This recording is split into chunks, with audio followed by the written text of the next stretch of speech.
आज इस वीडियो में मैं आपको 80 के दशक की उस एक्ट्रेस की दर्दनाक कहानी बताने जा रही हूँ जिसकी उसके ही 3 नौकरों ने मिलकर हत्या कर दी थी। पूरी फिल्म इंडस्ट्री इस मर्डर से थर्रा उठी थी। यही नहीं, कत्ल करने के बाद उन नौकरों ने हीरोइन की लाश को घर के बाथरूम में छिपा दिया था। वह हीरोइन थी मलयालम सिनेमा की हीरोइन रानी पद्मिनी, जिसका सिर्फ 24 साल की उम्र में निर्मम तरीके से हत्या कर दी गई थी। सिर्फ रानी पद्मिनी ही नहीं, उनकी माँ को भी दरिंदों ने बेरहमी से मार दिया था। बाथरूम में खून से लथपथ रानी पद्मिनी और उनकी माँ की लाश एक दूसरे के ऊपर पड़ी थी। दरवाजा बंद था और बहुत ज्यादा दुर्गंध आ रही थी। यह घटना 15 अक्टूबर 1986 की है। उस दिन क्या हुआ था और कैसे मलयालम सिनेमा के एक उभरते सितारा बुझ गया, जानिए इस वीडियो में। रानी पद्मिनी और उनकी मां इंदिरा चेन्नई एक अन्ना नगर वेस्ट की 8th मेन रोड पर एक आलीशान लग्जरी बंगले में किराए पर रहती थी। रानी पद्मिनी नदमककम की डिफेंस ऑफिसर्स कॉलोनी में रहती थी। उससे कुछ महीने पहले ही उन्होंने अन्ना नगर में लग्जरी बंगला किराए पर लिया था। रानी पद्मिनी ने मलयालम के अलावा तमिल, कन्नड़ और तेलुगु भाषा की फिल्मों में काम किया था। जब फिल्मों से उन्हें नाम के साथ खूब कमाई भी होने लगी तो जिस बंगले में रहती थी उसे खरीदने का वह प्लान बनाने लगी। डील भी लगभग पक्की हो चुकी थी। यह बंगला एक डॉक्टर का था और एक रियल एस्टेट एजेंट ने इसकी डील करवाई थी। घर गया था रियल एस्टेट एजेंट, नहीं खुला दरवाजा, अंदर से आ रही थी बहुत ज्यादा बदबू। जी हाँ, जब 15 अक्टूबर को रियल एस्टेट एजेंट रानी पद्मिनी के बंगले पर गया तो किसी ने दरवाजा नहीं खोला तो वह वापस लौटने लगा, लेकिन तभी उसे घर से तेज बदबू आने लगी। एजेंट ने घर के अंदर जाने का सोचा तो देखा मेन दरवाजा बंद है। वह दोस्तों के साथ किसी तरह किचन के दरवाजे से अंदर घुसा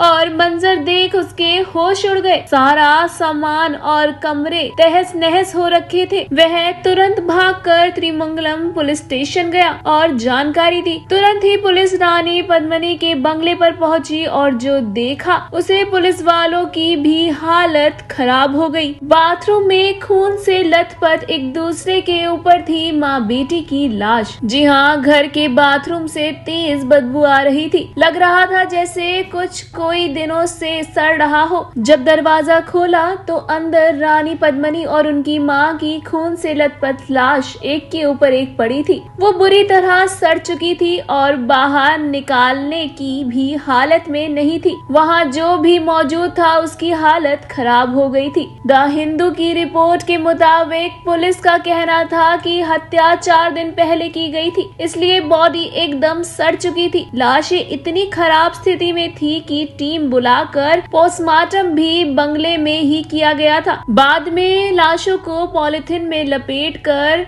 मॉर्चरी ले जाया गया था। रानी पद्मिनी के शरीर पर 12 तो माँ के शरीर पर चाकुओं के थे 14 वार। जी हाँ, रानी पद्मिनी की गर्दन, पेट और छाती पर चाकुओं से वार के 12 निशान थे, जबकि माँ के शरीर पर 14 घाव थे। दोनों की लाशों को जनरल अस्पताल में शवगृह में रखा गया था। वहाँ लाशें 10 दिन तक पड़ी रही पर परिवार का कोई भी आदमी नहीं आया। तब मोहन नाम के एक मलयालम एक्टर ने इंसानियत के नाते दोनों लाशों का अंतिम संस्कार करने का फैसला किया, लेकिन तभी रानी पद्मिनी के मामा पहुंच गए और उन्होंने भांजी और बहन का अंतिम संस्कार किया। खूब कमाई दौलत, बिना खंगाले रख लिए 3 नौकर जिनका था क्रिमिनल रिकॉर्ड। जी हाँ, दरअसल जब रानी पद्मिनी फिल्मों में सफल हो गई तो उन्हें 1 साल में कई फिल्में मिलने लगी। स्टारडम मिलने पर जहाँ रानी पद्मिनी ने बंगला किराए पर लिया तो नौकर चाकर रखने का भी फैसला कर लिया। इसी चक्कर में उन्होंने बिना जांच पड़ताल किए 3 नौकर रख लिए। एक नौकर को उन्होंने अपनी निसान कार चलाने के लिए रखा जो उनकी हत्या के बाद गायब हो गया। एक नौकर को उन्होंने वॉचमैन की नौकरी दी, जबकि एक अन्य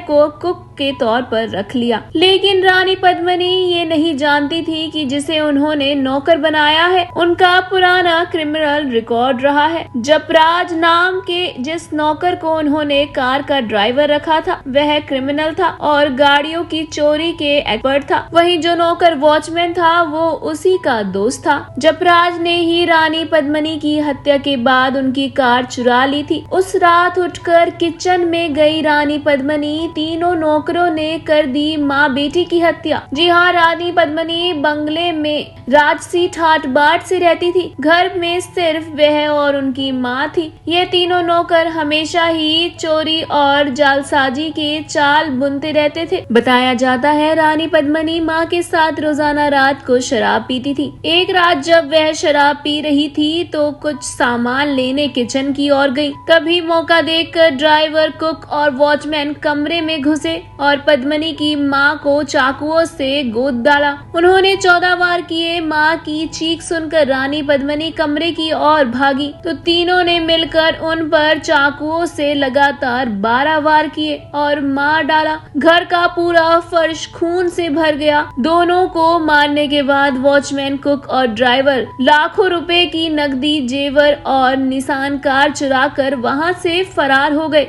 आरोपियों को मिली मौत की सजा, लेकिन एक बरी, एक की मौत और एक भाग गया। पुलिस ने इस डबल मर्डर की जांच शुरू की। पूरे बंगले की छानबीन की गई तो पता चला कि पैसे के साथ साथ जेवर और कार भी गायब है। उस कार को ट्रेस करते करते पुलिस ने एक हफ्ते के अंदर ड्राइवर, कुक और वॉचमैन को गिरफ्तार कर लिया। उन तीनों को चेंगलपट्टू के डिस्ट्रिक्ट जज ने मौत की सजा सुनाई। रिपोर्ट्स के मुताबिक जहां इस डबल मर्डर के मुख्य आरोपी ड्राइवर जपराज की जेल में सजा काटते वक्त मौत हो गई, वहीं वॉचमैन को बरी कर दिया गया, जबकि तीसरा आरोपी किसी तरह भाग गया और कहां गया किसी को पता तक नहीं चला। आपको ये कहानी कैसी लगी हमें कमेंट सेक्शन में कमेंट कर जरूर बताएं और ऐसे ही मोर इंटरेस्टिंग अपडेट्स के लिए stay tune on Mayapuri cut.